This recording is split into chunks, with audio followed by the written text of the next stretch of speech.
Welcome back mga ka-Espiro. Samahan nyo kami sa aming ginawang pamana kasama si Marco at si Edmond at nakasumpong kami ng mga magandang klaseng isda. At pagpaumanhin nyo mga ka-Espiro na ngayon lang tayo ulit naka-upload dahil medyo hindi pa maganda yung ating pakiramdam at hindi tayo makapag voice over. Kaya ito mga ka-Espiro, panoorin nyo hanggang dulo. Let's go! Let's go! Shut up! Good morning mga ka-Espiro.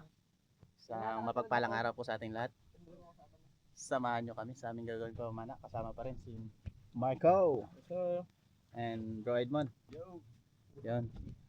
So, sige mga ka-Espiro. Hahanap kami ng mga nawawala sa amin ngayon. Dahil ilang araw tayo walang income, kaya kailangan natin mamana ng marami ngayon.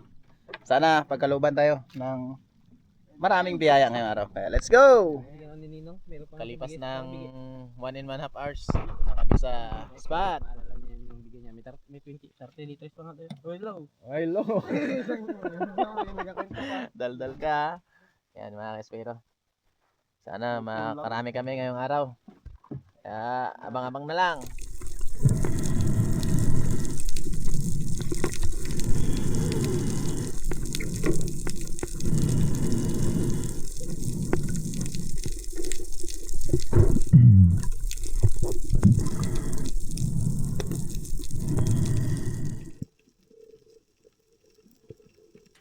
At sa unang pagkakataon nga mga ka-Espiro, nag-drop tayo dito sa 9 meters para mag-ambos at tingnan ito kung pwede na ba natin kunin yung isang lifty.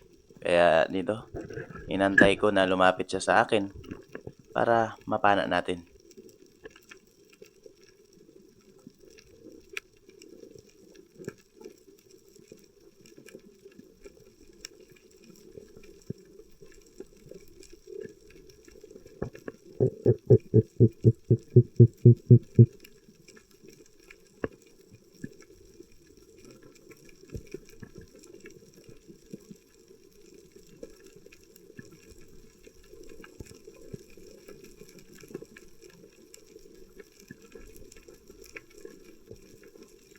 At hindi nga nagtagal mga ka-Espiro, ay lumapit na itong isang malaki na Harlequin Sweet Lips or Lifty mga ka-Espiro. Kaya ayan, pinana na natin mga ka-Espiro dahil masarap na ito pang sinigang.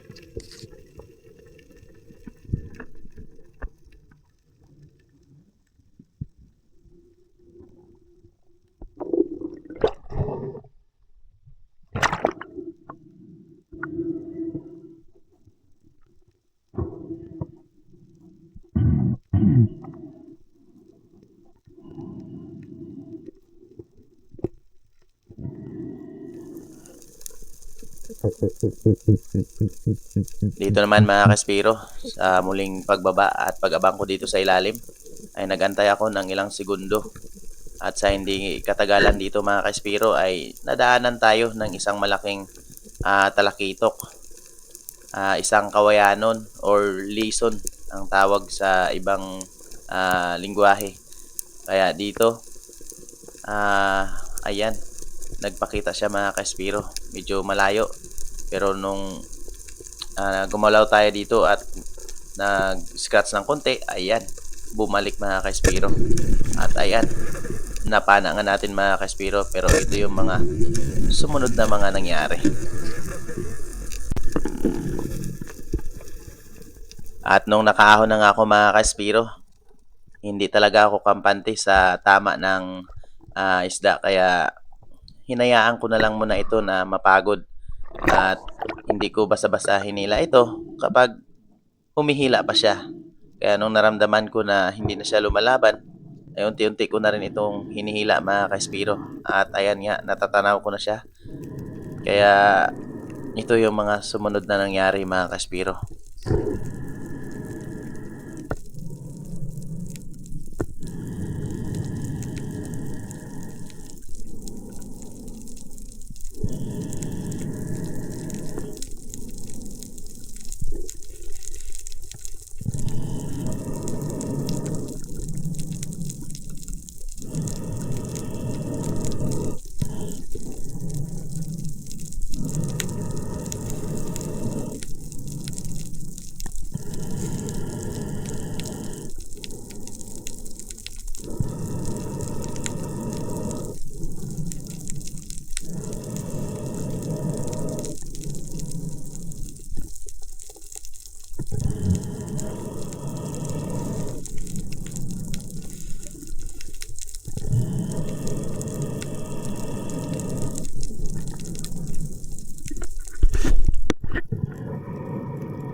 Sobrang kinakabahan na talaga ako mga ka-Espiro dahil kunting-kunti na lang talaga yung kumakapit sa isdang ito. Yung flapper na lang ng aking pana yung nakakapit dito.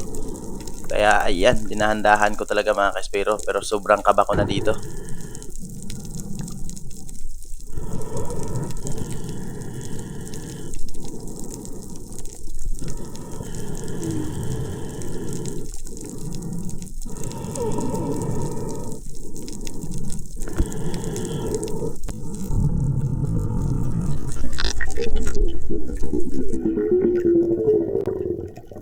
At ayan na nga mga ka-Espiro, nakawala nga yung isda kaya talagang taranta na ako dito. Hindi ko na alam kung anong gagawin ko. Kaya ang una kong ginawa ay ito, sinalpak ko yung aking bala at daling kinasa kahit hindi ko pa naayos yung aking shooting line.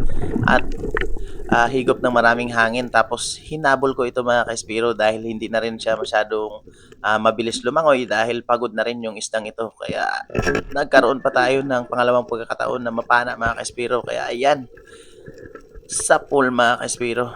Kaya sobrang saya ko talaga dito na napana ko ulit itong isang malaking kawayanon.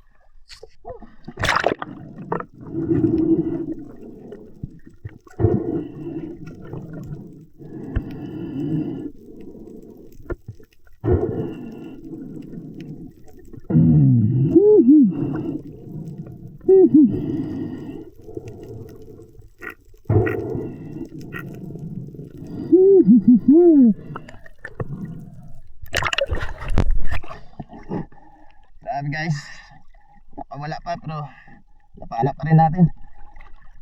Thank you Lord.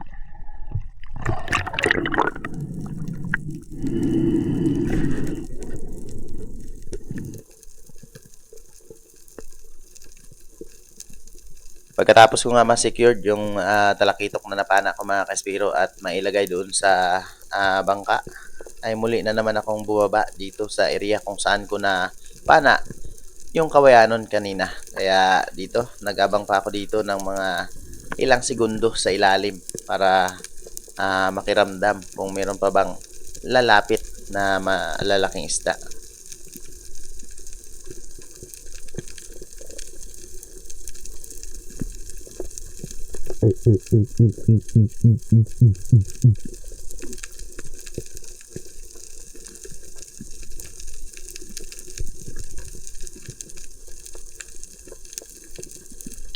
At dahil nauubusan na ako ng hangin dito sa ilalim at wala na rin talaga ako nakitang malaki, kaya itong isang white dot na pakol mga ka-Espiro yung aking pinana. Kaya ayan, sa pool mga ka-Espiro, isa ito sa napakasarap ihawin na pakol. Sobrang taba mga ka-Espiro at napakalasa ng laman nito.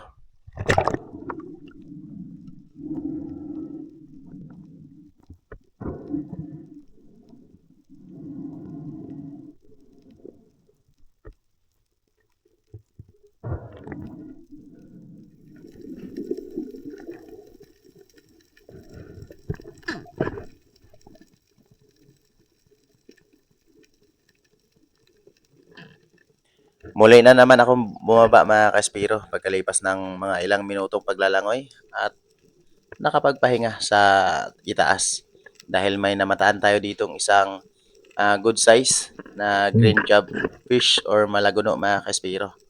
Kaya dito dumiretso kaagad ako sa ilalim para mag dusting at antayin yung kanyang paglapit. Kaya nung nagkaroon tayo ng tamang distansya, ayan mga ka-Espiro, sure ball na spine shot natin mga ka-Espiro. Kaya yan ang kanyang galawan. Balik na yung kanyang buto. Kaya nainginig na lang.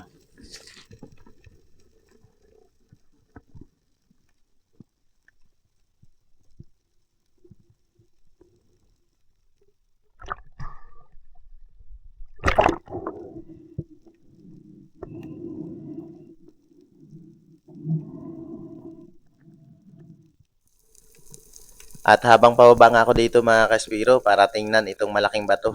At sa hindi ko inasahan ay yan, may isang malaking bluefin trevally mga ka-Espiro na lumabas dito. Mabuti na lang at medyo maamo ito at nanghahunting ng maliliit na isda kaya hindi kaagad tayo napansin at hindi ito tumakbo ng palayo. Kaya yan, isang napakagandang patama yung ating nagawa dito mga kaspiro. Ayos mga kaspiro dahil meron na tayong malaking bluefin at isang kawayanon. Libre na yung ating pang diesel, may pangbigas pa tayo mga kaspiro. Kaya ayos.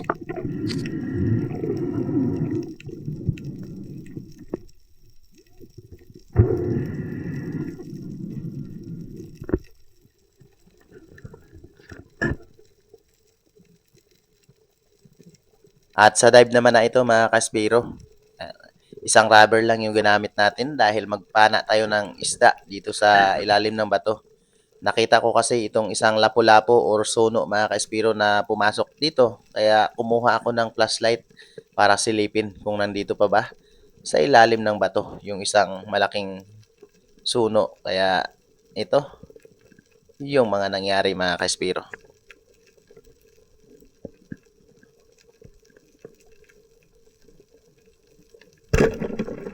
Hindi nga ako nagkamali mga kaspiro, nandito siya sa ilalim nung pag-ilaw ng flashlight. Pagsilip ko ay nakaharap sa atin kaya isang magandang pagkakataon na mapana natin siya sa butas doon sa ilalim ng bato. Kaya ayos mga kaspiro, isang malaking lapu-lapu or suno.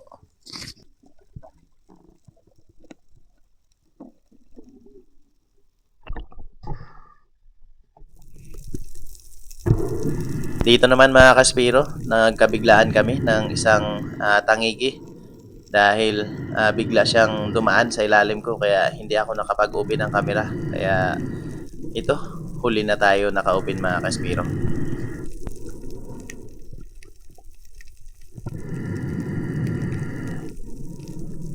Ito lang talaga yung pinaka maganda sa lahat mga kaspiro kapag sa isang lakad namin o sa isang araw na pamana namin ay makahuli kami kahit isang tangigi lang na around 5 kilos. Talagang sobrang saya na namin dahil sa isang isda pa lang ay mababawi na namin yung lahat ng expenses namin, diesel, pagkain, pati yung merienda na rin namin mga kaspiro. Kaya ayos talaga kapag makapana ng tangigi.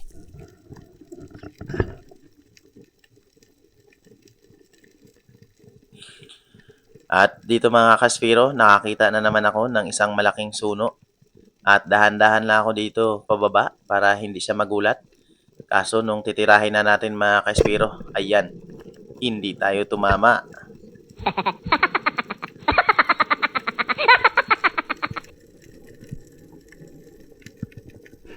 Sana yan, maliit.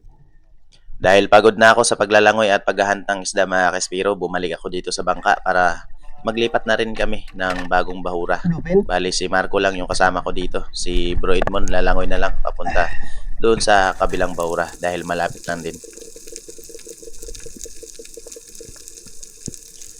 Pagkatapos nga magpahinga mga kaspiro, nung paglipat namin dito sa area, ay muli akong bumaba para manghunt ng isda. At dito nga habang nag-aabang ako mga kaspiro, ay nakita ko itong isang red bass. Kaya hindi ko na pinalagpas ito mga kaspiro. Mahigit 1 kilohin na rin itong red bass na ito.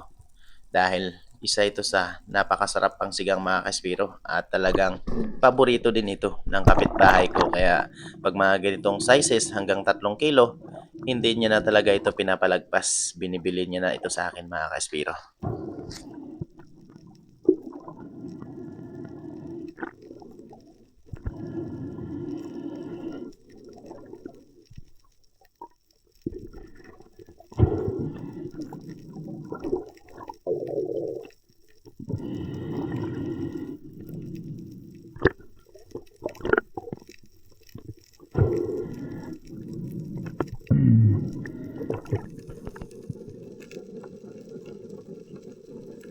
At dito naman mga kaspiro sa drop ko na ito, nag-abang ako dito dahil nakita ko yung isang napakalaking malaguno mga kaspiro. Sobrang excited ko dito. Medyo maamo naman sana itong isang malagunong ito. Ang problema lang mga kaspiro, masyado akong naging greedy dito at nagmamadali kaya hindi tayo nagkaroon ng magandang patama dito. Medyo napababa mga kaspiro. Kaya ang nangyari, nawasak ito at nakawala mga kaspiro. Kaya talagang sobrang panghinayang ko dito dahil sa tama ng isdang yon, mamamatay na lang din yon mga kaspiro. Kaya talagang sobrang sayang talaga.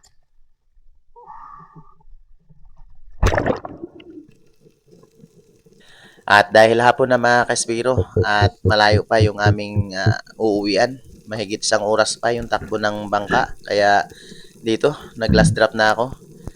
Nagbabaka sakali pa na mayroong malalaking dadaan dito mga kaspiro. Pero at this time na hapon na at nawala na rin yung agos. Kaya yung mga pelagic, wala na rin. Wala nang movement. Kaya itong mga itiman na lang or itong mga labahita yung aking tinuunan pansin mga kaspiro. Pumili na lang ako dito ng pinakamalaki sa kanila. Pagkatapos, pag-ahon ko nito ay dumiretso na rin ako sa bangka para mag-ahon na at magpahinga na mga kaspiro. Tapos biyahe na kami.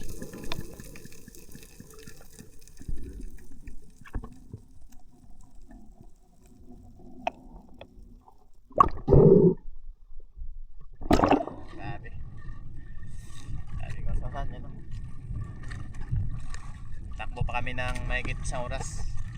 Gabi na kami makarating sa tabi. Huli namin sa box.